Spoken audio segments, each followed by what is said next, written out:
For those of you who saw the title of this video and was like, what is a Fifi? Nonetheless, a human Fifi. I'll quickly break it down. I did 4 years in prison, and before I got locked up, I was a construction worker, tearing my hands lifting concrete and all sorts of stuff. When I got to jail and wanted to play with myself, I was slashing my meat up with my calloused hands, so I asked my bunkmate, an old convict that had done 20 years, what is the alternative? And he put me down with the Fifi game.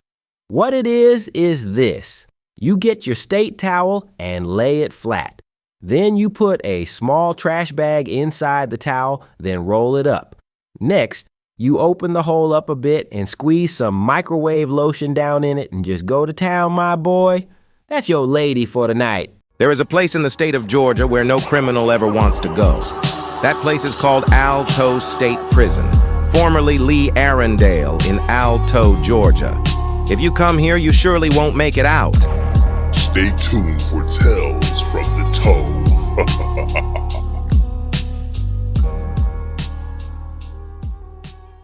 Alto's human Fifi.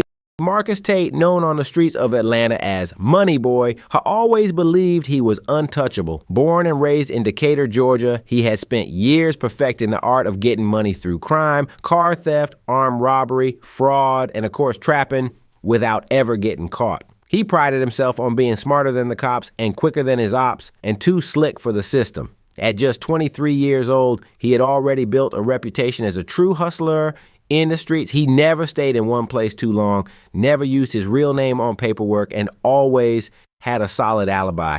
His confidence soared with every lick he pulled off, every scheme that worked. Nah, man, I'm telling you, he said, laughing as he passed a blunt to his boy Rico.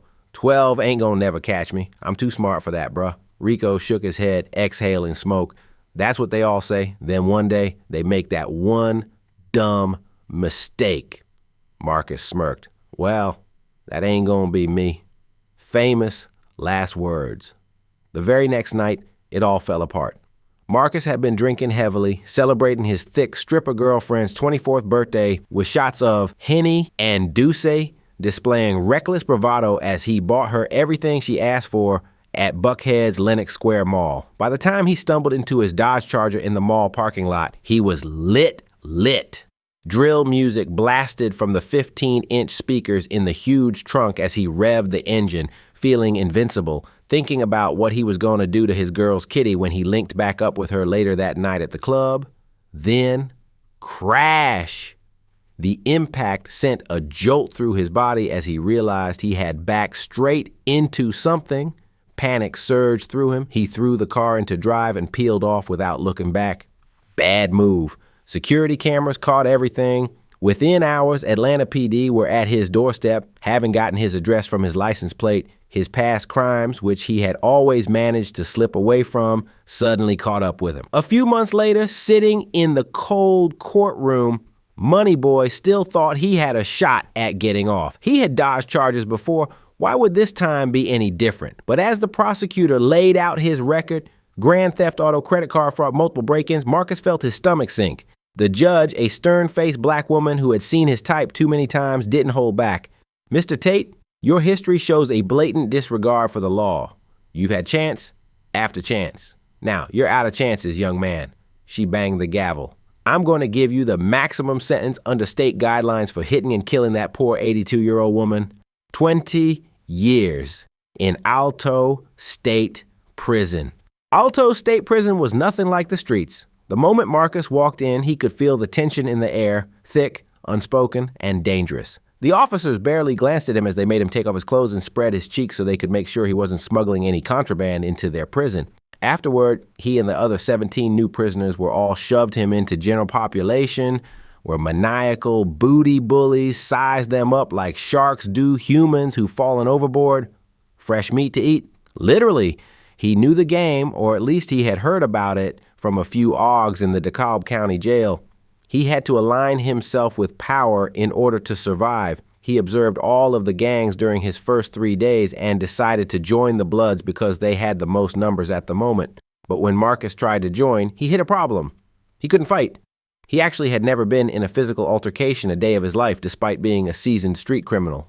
The Bloods leader decided to try him out and put him in a one-on-one test with one of his most loyal dogs. He got dropped with one punch. During the second fight, this time with the weakest blood in the dorm, he didn't even last long enough to throw a punch back. Word spread fast. Marcus Tate was a bitch, and in Alto, weakness was a death sentence. Would he survive? Would he learn to fight? Or would he become just another statistic in the Georgia prison system? His 20-year sentence had just begun. The 5'9", 130-pounder made another attempt to join a gang by asking the Crips OG if he could come amongst their ranks. This occurred one Sunday while a few of the gangsters sat around the sports TV watching the NBA All-Star game. The entire dorm saw or heard how weak Marcus was after his display with the Bloods, so by asking this other organization if he could join them was a direct slap in their faces. Why would the Crips let a buster like this join them if he couldn't even defeat their weakest soldier? The first thing the Crip OG did after Moneyboy questioned him about joining his army was to slap him so hard that he jarred one of his side teeth loose. And even though rainbow activities were not allowed in any of the urban street organizations called gangs, the leaders turned a blind eye in Alto because there was no other prison like it. Therefore, things were different. The Crip leader green-lighted a group of his guys whom he knew were fruitier than a bottle of juicy fruit to have their way with the bitch, whom they had started calling Marquisha. From that night forward, Marcus had become an Alto prison human Fifi. If you forgot what a Fifi is, go back to the beginning of the video.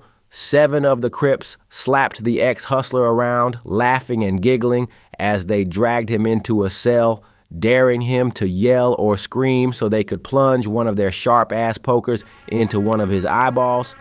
When the cell door closed on the sweating hustler and all 7 gangsters began taking off their clothes and displaying their rock hardness, Marcus stared at all of the meat before passing out cold, only to be awakened by 2 of those same poles ramming up in him at the same time.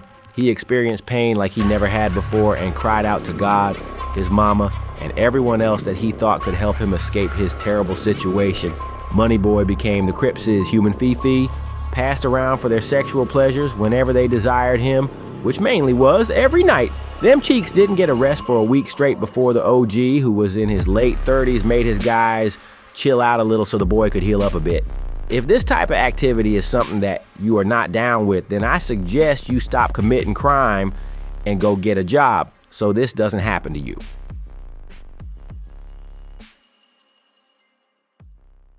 Yo, I ain't never met Pac, but I do know he got shot 9 times like me, so we cut from the same cloth. I recently found out that boy, G.K. David, wrote the first fiction book about Tupac. That shit called The Continuance in his fire. He got Pac surviving the drive-by in Vegas back in '96 and going on to be the president. Tupac in the White House. Now ain't that some shit? Y'all gotta read this book. The Amazon link is in the description of this video. Now continuous, took Marcus back in this book. Now continuous, they tried to kill me in Vegas back in '96, but I survived that blick nail on the president. Y'all need to go read this new book, The Continuance. This book is fire, bro. The dude who wrote this, I think his name is G.K. David, is a freaking genius. I'm back. I'm the mother-loving president, so they gotta do what I tell them to do. Go get the book. It's out now at these links. West Side 2022, 2023, and for life.